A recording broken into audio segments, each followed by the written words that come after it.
Let us prepare for meditation by singing this song, I Feel the Joy. And I encourage you to sing along with me.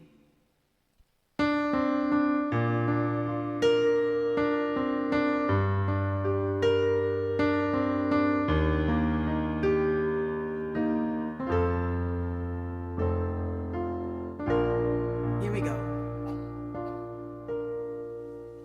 I feel the joy, joy. I feel the joy, joy. I feel the joy, joy. And I feel alive. I feel the joy, joy. I feel the joy, joy.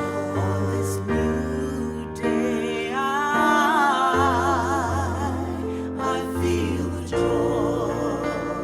Now would you sing along with me? I feel the love.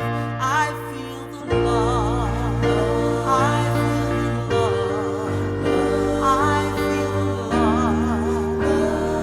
And I feel alive. I feel the love.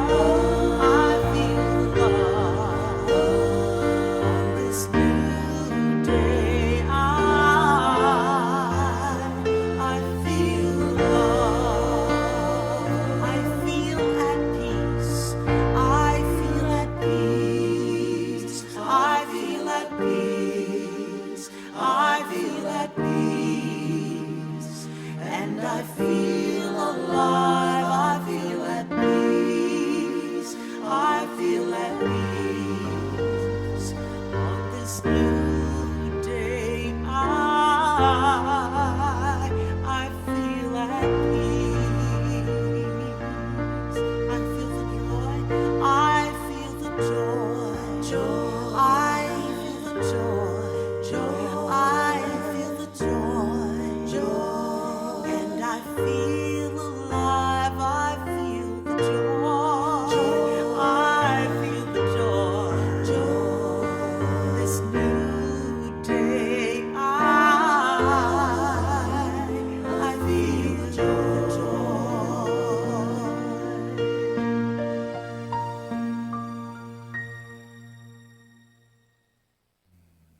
Thank you, Deidrey. Friends, if it's comfortable, I invite you to relax a little more deeply into your seat. Maybe close your eyes or soften your gaze. And just bring your attention to your breath.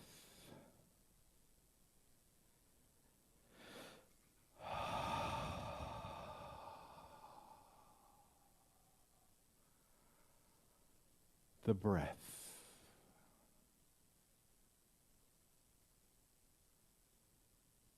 That eternal expression of physical life.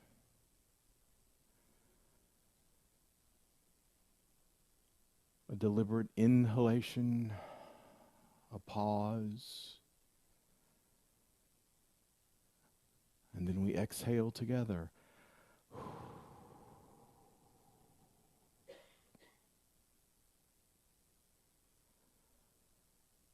Each breath reminding us, I am alive.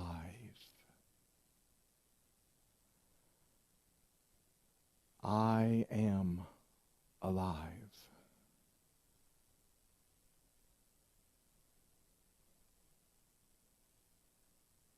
And knowing our spiritual truths that there is only one power and one presence active in the universe and in my life. God, absolute good, unconditional love. That breath is the breath of good, of God, of love.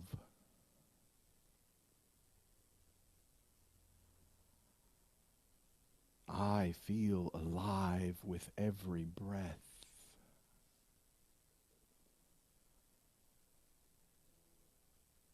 I feel joy with every breath.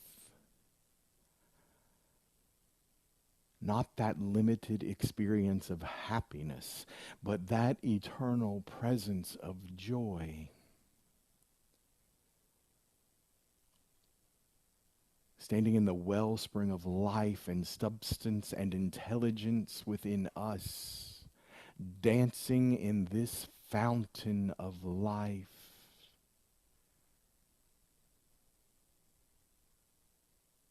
I feel peace.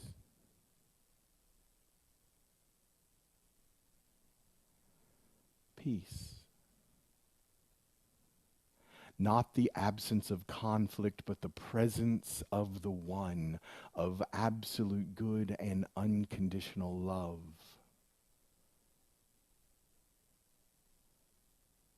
And so with a gentle breath, I invite us all to shift our awareness to that place in consciousness, that place where there is that unlimited wellspring, that fountain that we are invited to dance in.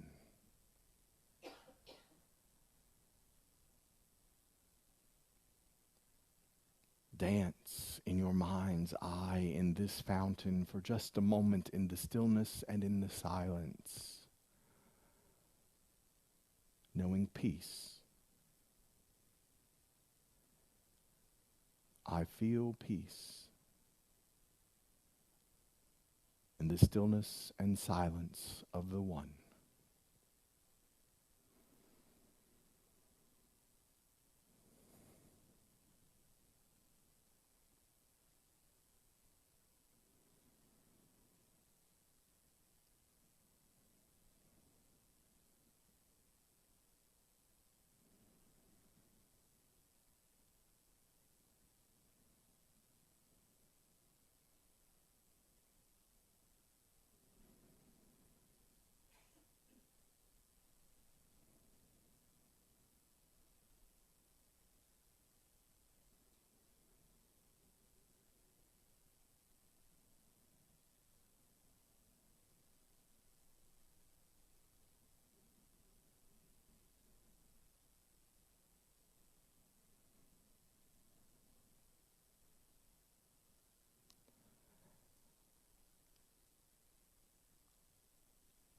I feel the joy.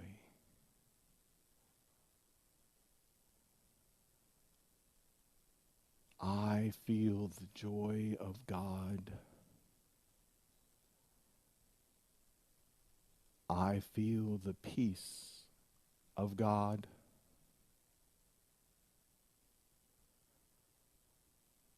I feel the love of God, and I feel alive.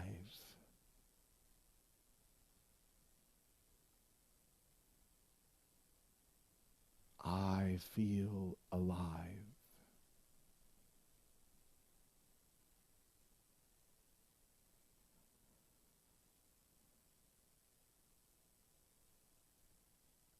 We pause in the stillness and the silence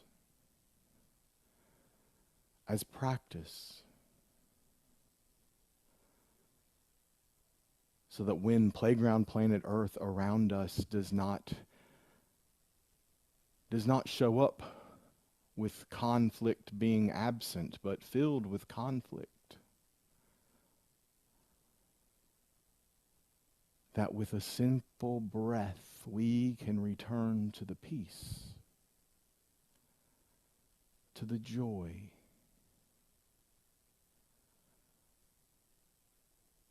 to the wellspring of life and substance within us.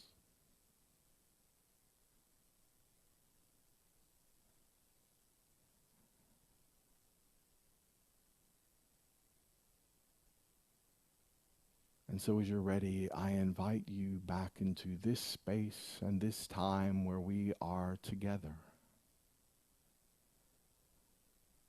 But bring with you the peace, the joy and the love that is the truth of who you really are. Bring it forth into the present moment.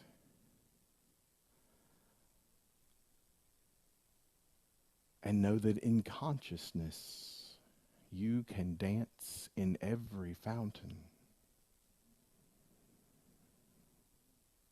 I feel alive. With joy I dance in the fountain of life. I feel alive. And so it is, and so we let it be. Amen.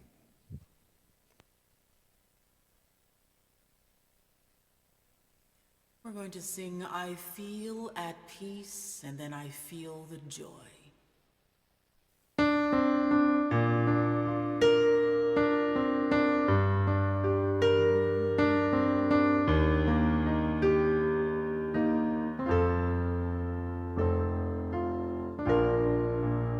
I feel at peace.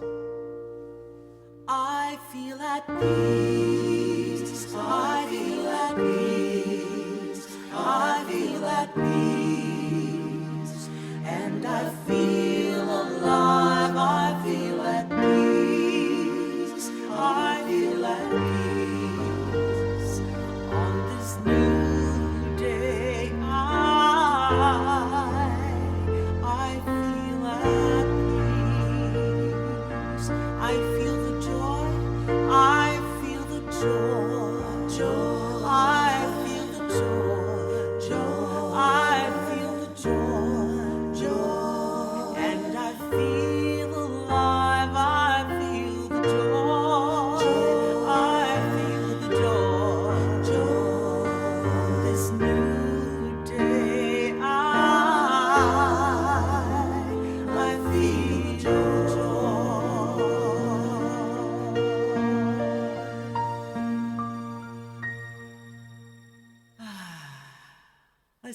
Let's take a nice breath together, shall we?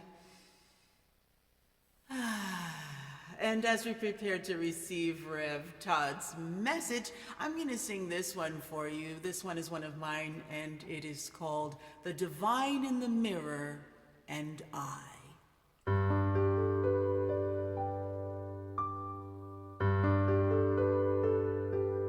Living in the shadows, the best of me stares back in the mirror. Can't even tell you how many times I've said, I'll get it together. I know I have the power, struggle to find the courage. The one looking back here is waiting for change. Waiting for me to trust in myself again.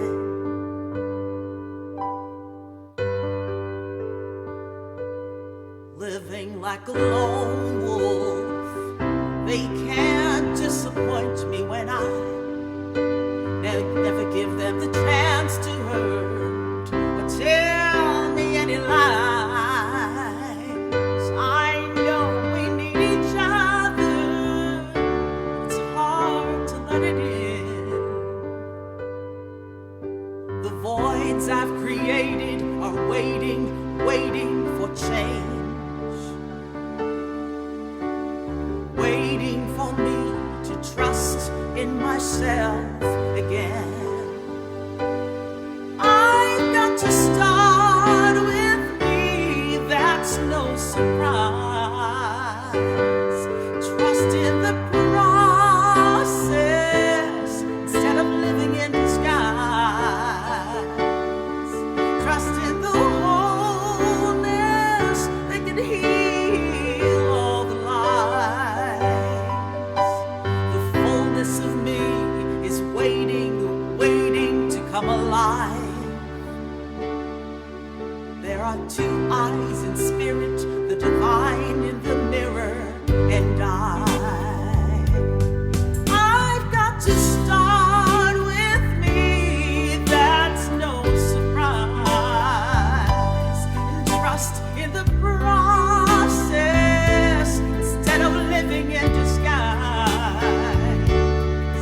Trust in the wholeness that can heal all the lies.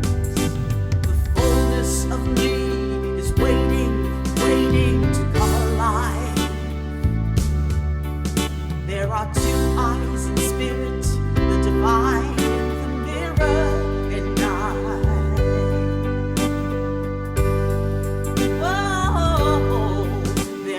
two eyes in spirit, the divine in the mirror, and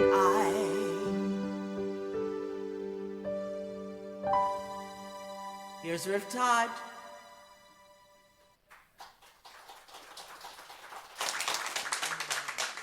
So Deidrey, is that one you've dusted off? Or is that a new one? No, that's when I dusted off.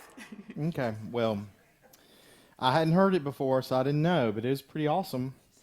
And I think most everyone here in the sanctuary resonated with that line of, I'll get it together. Yes. Because there was some chuckling. But you really got to the core point of the message today, that the line, I've got to start with me.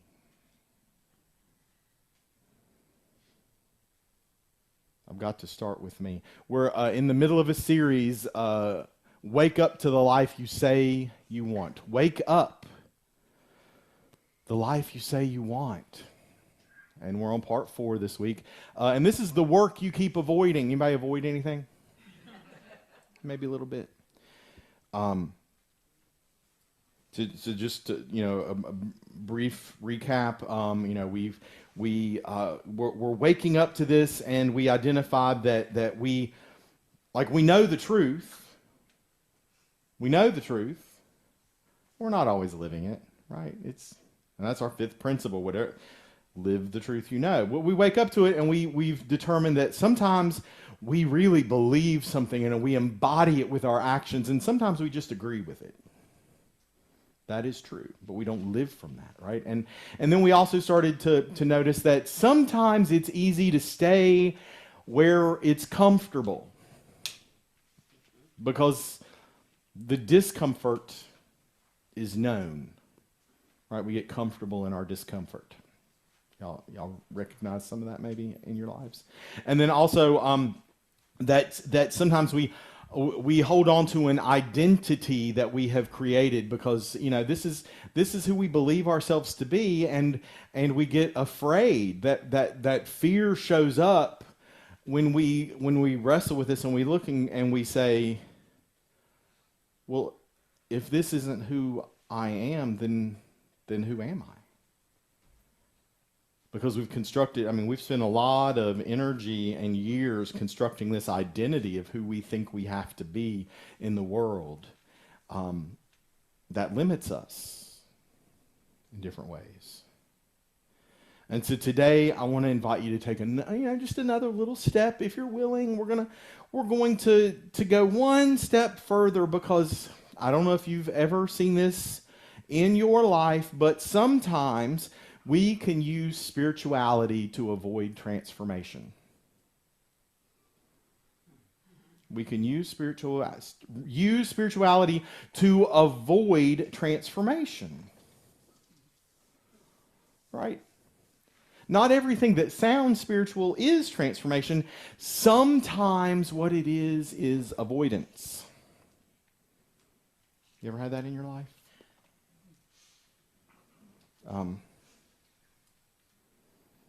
Talking about something, it's those of you that work in mental health fields will recognize this terminology of spiritual bypassing. And what I'm talking about when I use spiritual bypassing, I'm talking about using spiritual ideas to avoid doing the work that those spiritual ideas require. Right?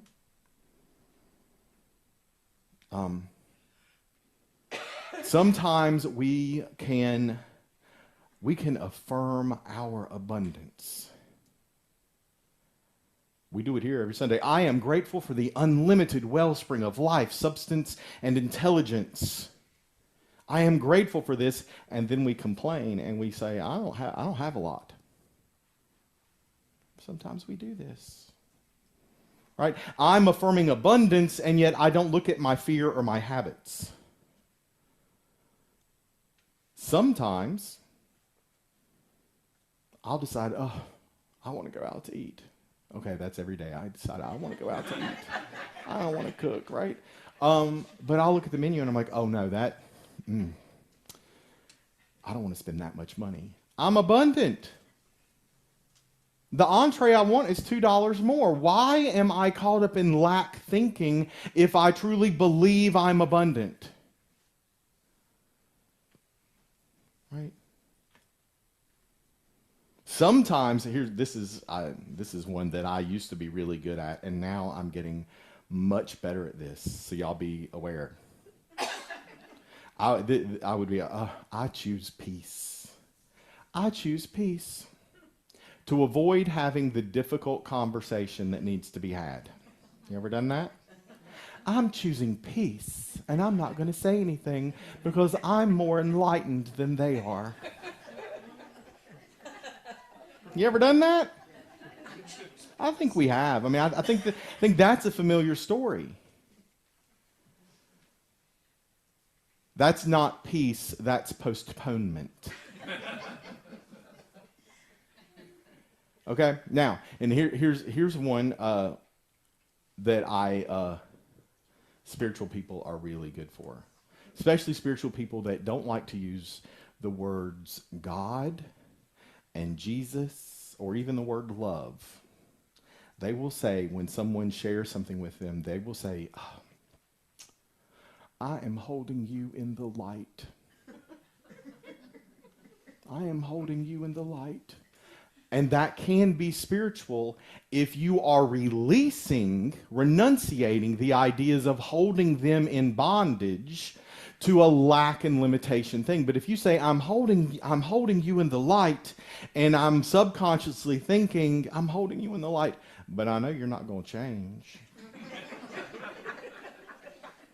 You're going to be like this next time I see you, you're going to have the same complaint. I am, in fact, limiting them and myself. Right? Because if there's only one power and one presence active in the universe and in our lives, anytime we hold someone else in bondage, we are holding ourselves in bondage. We are holding ourselves in this idea that we cannot change if we believe they cannot change. Huh. And then this one, this one's really hard for me. This is one where I really press up against this, this commandment of judging with right judgment, right? Because I judge this one. It's like in my mind's eye, I turn into the Kung Fu Panda and I want to do battle, right? Because it's when people say, everything happens for a reason. Patty reminded us of one last week when we were going through a list of things that we should not say to people when a loved one has died, and we're in crippling loss and grief, and they say, God doesn't give us any more than we can handle.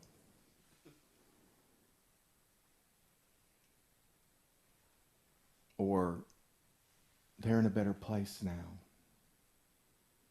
What could be better than being here with me? I loved that person. I loved them. So we do this spiritual bypassing because the thing is sometimes we don't want to feel what we're feeling. Sometimes we don't want other people to feel what they're feeling because it makes us uncomfortable. You ever done that? Yeah. Don't cry. If you cry right now, it makes me realize that I did something hurtful, and that's not who I believe myself to be. I'm not a hurtful person. And yet, sometimes it's easier for me to sound spiritual than to live into the transformation that happens when we truly embrace our spiritual practices, when we truly embrace the teachings of our way shower. And I think it's been a couple years now, we went through the Sermon on the Mount. We looked at how every command that Jesus gave us, from the Sermon on the Mount was about cleansing our thinking and feeling nature to be able to see rightly in the world. And that means that if this is true, if everything he said was true, and we do this work, then something must change. If this is true, something must change. We must be transformed. Now, to me, the most common way this shows up,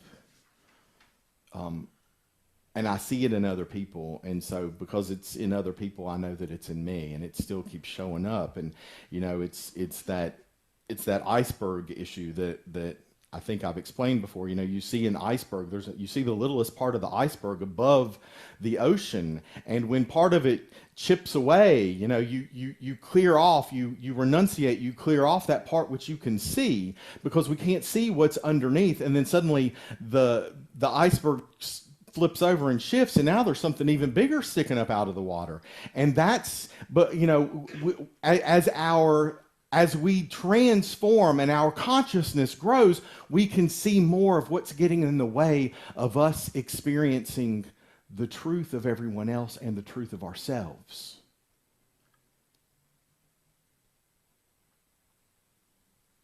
And it's this, this idea that I see what you need to change. I see how you think you're a spiritual person, but, all right, it's this idea that I believe in transformation for him and for her and for that whole group of people over there. They all need to change, right? They need to get right with God. You've heard that? And our way shower, he speaks directly to this. Jesus spoke directly to this idea. And if you'll remember, most of you will remember this. He says, hey, why are you focusing on that little piece of dust in his eye? And you're completely ignoring the plank in your own. Why do you focus on that speck in your neighbor's eye but don't notice the plank in your own? And this is not about judgment. This is not Jesus judging someone else, right? Because this comes up because somebody's standing there and they're going, I don't think they're listening to what you say. I don't think they're doing what you said to do. Why are you concerned with them? Jesus isn't judging them. He is asking them to shift their awareness.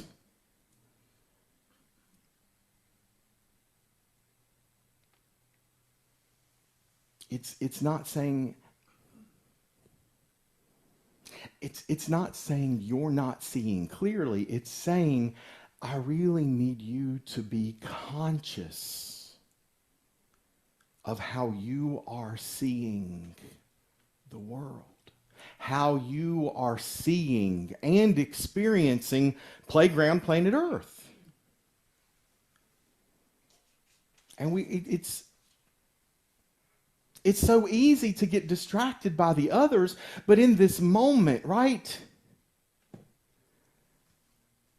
Jesus asks us to be aware of what needs to transform in us, what needs to change in us, in our thinking and in our feeling nature, so that we truly can live from this place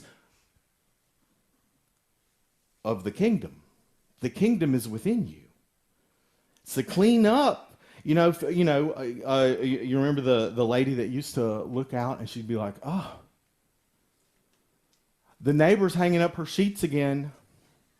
She really needs to work harder on cleaning her sheets. Y'all remember this story? She needs to, her sheets, maybe she needs some bleach. I'm not sure, but boy, her clothes and her sheets are dingy. And this goes on for several months. And finally, one Saturday morning, her husband, who is exasperated by this point of his wife talking about the neighbor and her laundry being dirty, and he goes outside and he cleans the windows.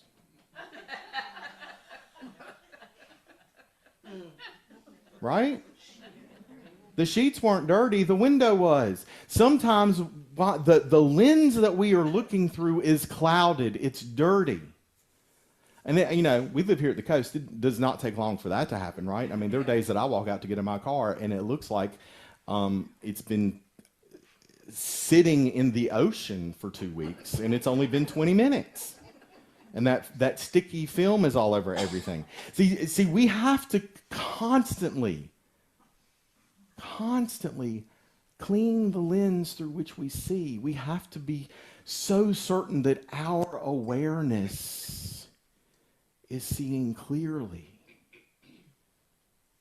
of what we can do to change. Right? The moment I'm focused on what you need to change, the moment I'm focused on anyone out here in Playground Planet Earth that needs to be different, I've stopped doing my own work. And our spiritual growth is not now, nor has it ever been, nor will it ever be about how clearly we can see that someone else needs to change. And that's where we focus. So often.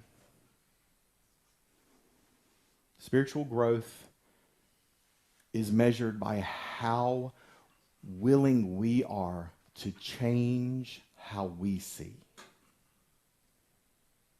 How we see here in this manifest experience. How can we clearly see from our fully human expression with our inner eyes of God's love? How can we do that? If this is true, something must change. I've got a couple of examples of this in my own life. Like, this week I briefly told y'all that I was, we did Lion King Jr. this week, and there were 76 children in the cast of this show. Another 10 on the crew. And I don't know if you have ever been frustrated with someone else's behavior.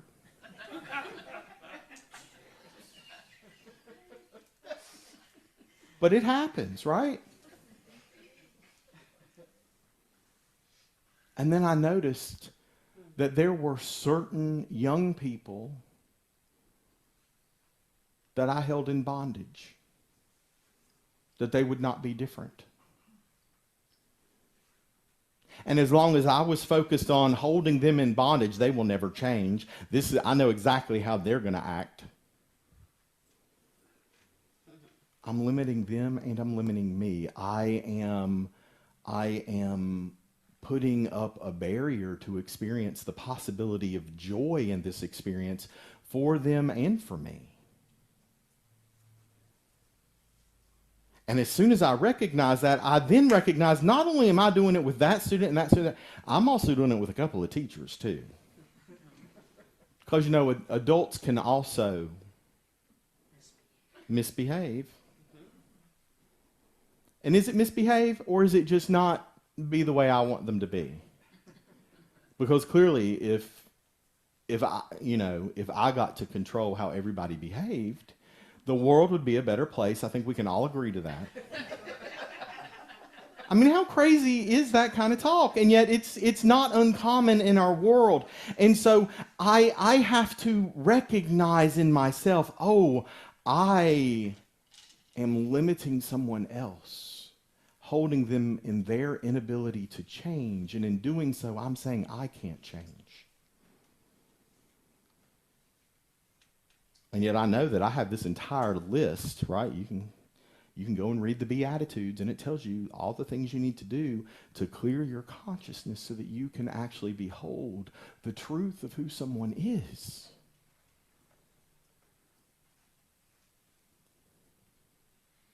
Another one that has happened for me is I'm just not going to say this. I had to write a letter this week, and there was, this thing that I wanted to say, and I kept fighting myself on saying it. I'm going to remain at peace with this, and I'm not going to say that. And then, and then working on this, and I'm realizing that, not having the difficult conversation is not peace, it's postponement. And if I say that my core value in the world, one of my core values is transparency, I have to openly say this is an issue for me. Lost your mic. Didn't want to do. How about that?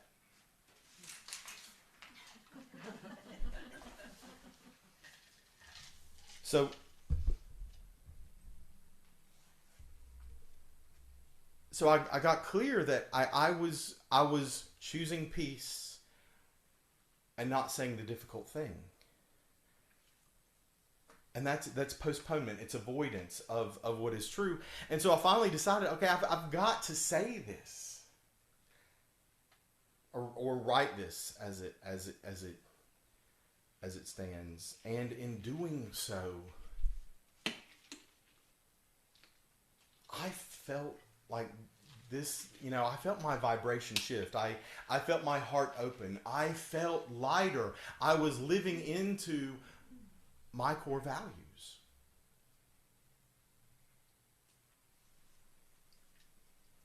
And so I was doing the work because in the past there have been so many times in my life where I choose to just, hold my tongue, as it were. Being a spiritual person doesn't mean that you keep your mouth shut. It doesn't mean that you don't protest. It doesn't mean that you don't act up sometimes. But it means that you do that from that internal impulse to experience the world of love and of truth, and to live from the truth not saying everybody else is wrong. Not saying that their behavior is inexcusable. From a spiritual perspective. There is some behavior from our human experience that I would say is unacceptable.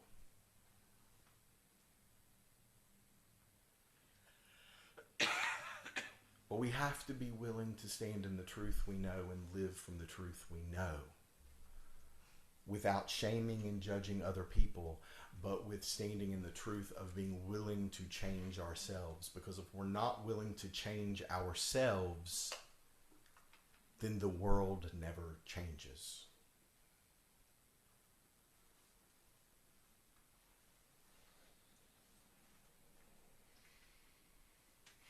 Our spiritual practice is not meant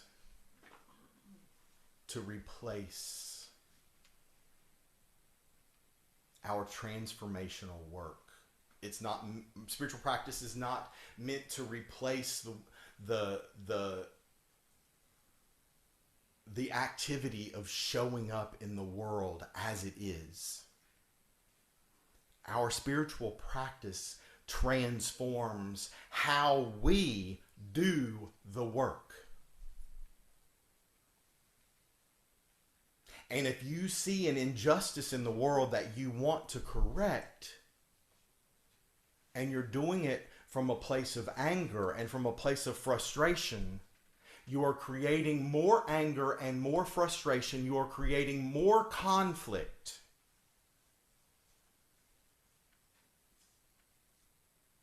But when you show up, not judging what they have done, but knowing that it is not the truth for you, and you show a willingness for yourself to change, and you are willing to hold the possibility of everyone else being different, including yourself, you allow a shift to happen.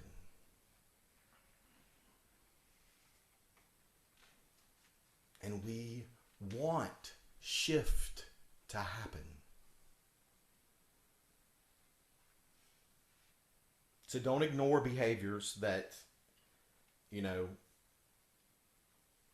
aren't great. Like, 80 children in a dark stage who don't know where they're supposed to enter from.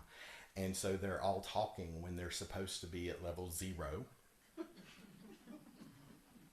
And be aware of how you are holding them in consciousness. And have you given them the support they need in your own consciousness so that they too can transform?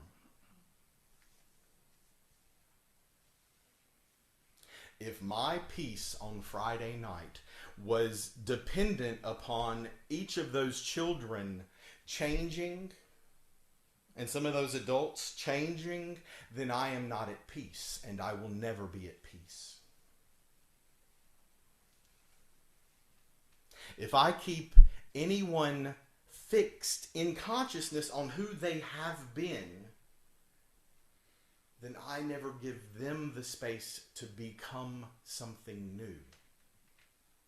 I never give myself the opportunity to experience that new day that we sang about in our meditation song.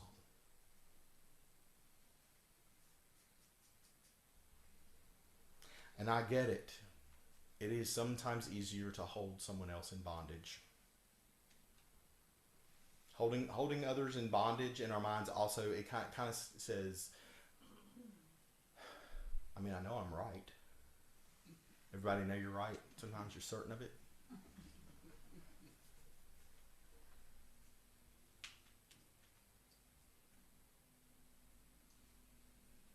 Get the plank out of your own eye, not out of shame or out of guilt, but out of the necessity to be able to see clearly from where you are. The kingdom of God is within you. And that means that the work we have to do does not begin out there. The work starts in here.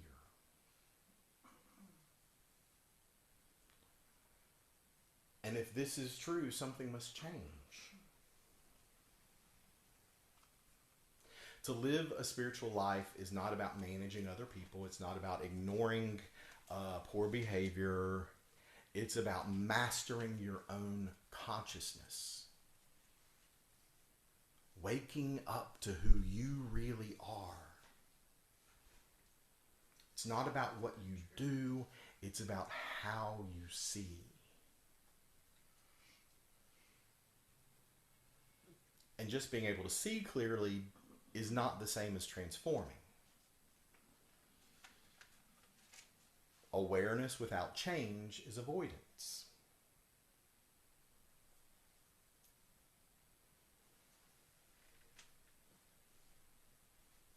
Awareness without change is avoidance.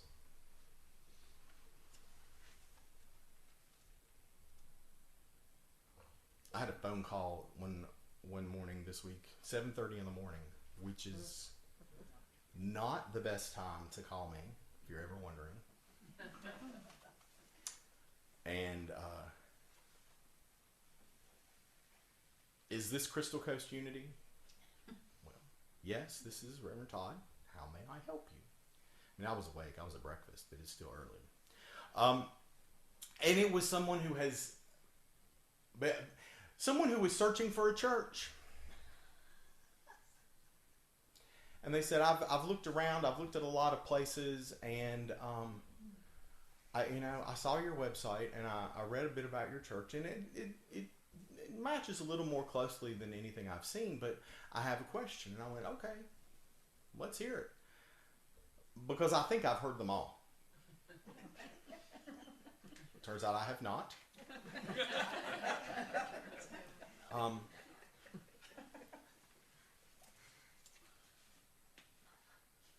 mean, I think a lot of Jesus and the teachings of Jesus, but I resonate more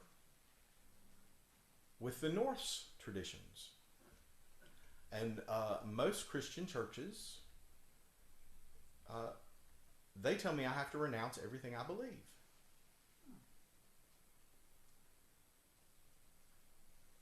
And knowing my own experience with a lot of Christian churches, I don't find that a stretch of the imagination. And so as I was preparing this talk and I was looking at the teachings of Jesus, I was like, so is this just limited to our Hebrew Christian scriptures? Is this idea of transformation, is it limited? And it turns out it's not. In Norse wisdom traditions, we have Odin, the father, who is known not just for power, but for his willingness to seek wisdom at any cost. And there's a story where Odin sacrifices for the sake of insight, not to change the world around him first, but to deepen his own understanding.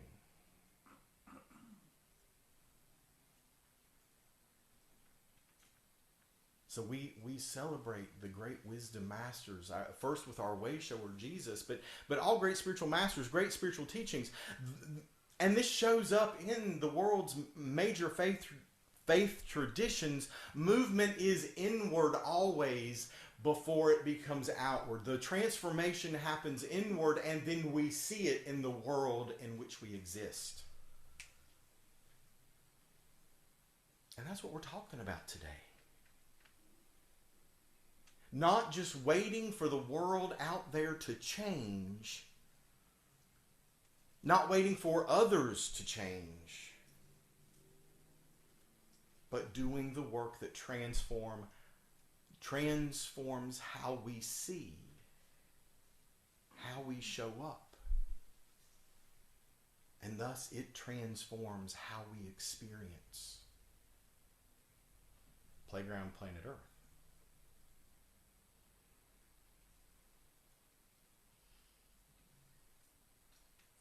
And it's not enough to know the truth. We must put that truth into action in our lives. And so this week I have a practice for you that, once again, it's a simple practice, and it's not always easy to live into. Because the truth is, we either believe this and we embody it, or we agree with it. No judgment. Sometimes we're in a place of agreement for a while before we can live into it. I was with a lot of these spiritual truths for a long time before I learned how to embody them. But this practice, right? I want you to notice where you are waiting for someone else to change.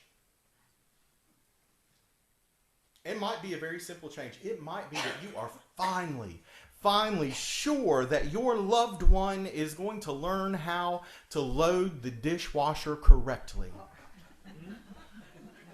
Don't look at each other. Right?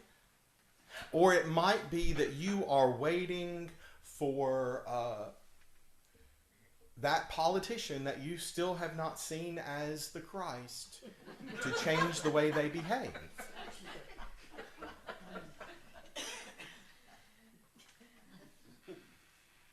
It might be that you're still waiting on that neighbor to come and apologize for that stupid thing they did. Because they were certain. And if it bothers you that they were certain about something, that means you have some certainty in your life that might need some reflection. I'm saying that to myself, so when I go back and listen to this message, I'll know what I said, and then it'll be like, you're talking to yourself. Instead of focusing outward and waiting on something else to change, I want you to pause and ask, what am I being invited to see differently here?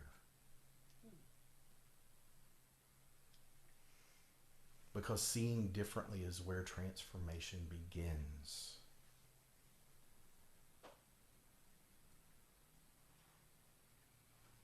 And if you're feeling really, really courageous this week, I want you to then say, what am I holding on to? What is in me that's keeping them the same in my mind? What am I holding on that's keeping them the same in my mind? Because if these truths, if this understanding of spiritual law is true, then something must change.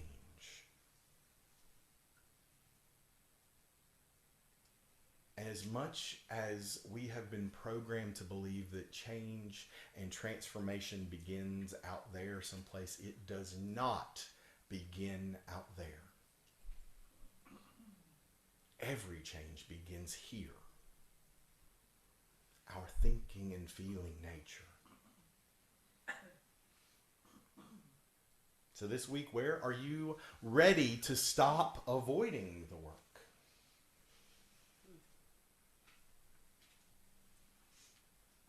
And are you willing to begin?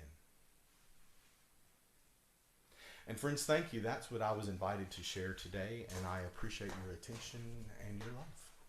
Be well.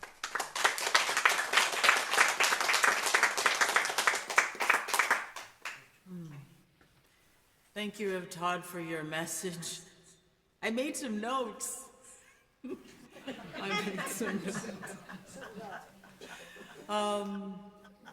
I've learned so much. So I'm going to sing this one. I think that we have to be willing to be open. We have to be willing to let go and to be open. I really like what you said. Awareness without change is just avoidance. Are we willing to open our hearts? Are we willing to open our lives to something different?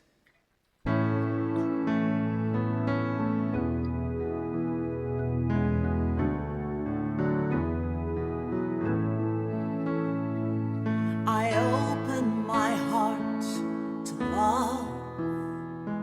I open my mind to joy. I open my life to peace, and it's good for me. I open my heart to trust. I open my mind to miracles. I open my life to grace, and it's good for me. Let it rain down, let it rain down, let my good rain down, pour on me. Let it rain down, let it rain down, let my good rain down, pour on me. I open my heart to change. I open my mind to blessings. I open my life to flow, and it's good for me. I open my heart to life. I open my mind to abundance. I open my life to the divine, and it's good for me. Let it rain down, let it rain down, let my good rain down, pour on me. Let it rain down, let it rain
Oh, wow, Deidrey, that was beautiful. Thank you.